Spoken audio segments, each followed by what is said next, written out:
आज नवरात्रीचा 6वा दिवस। या 6व्या दिवशी दुर्गा देवीच्या कात्यायनी रूपाची सेवा मोठ्या मनोभावानं आपण सर्वजण करत आहात। या संदर्भामध्ये पुराणामध्ये कथा अशा प्रकारची आलेली आहे।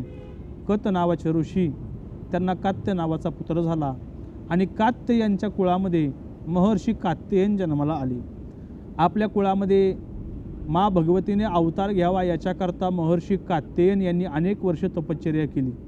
पुढे जाऊन सर्वांना महिषासूर राक्षसाचा त्रास होऊ लागला, त्याचा त्रास सर्वांना वाढीस लागला। म्हणून सर्वजण देव ब्रह्मा विष्णू महेश यांच्यापाशी आले आणि तिन्ही देवांची प्रार्थना करायला लागली। ब्रह्मा विष्णू महेश यांनी आपल्या तेजाचा काही अंश काढून दिला आणि त्याच्यापासून एक देवी निर्माण केली। पुढे ही असणारी देवी आश्विन चतुर्थीला महर्षी कात्यायन यांच्या घरी जन्माला आली। पुढे 4 दिवस त्यांच्या घरी राहिली आणि दशमीला महिषासूर राक्षसाचा वध केला। महर्षी कात्यायन यांच्या घरी ती असणारी देवी जन्माला आली, म्हणून तिला कात्यायनी असे नाव पडलेले आहे।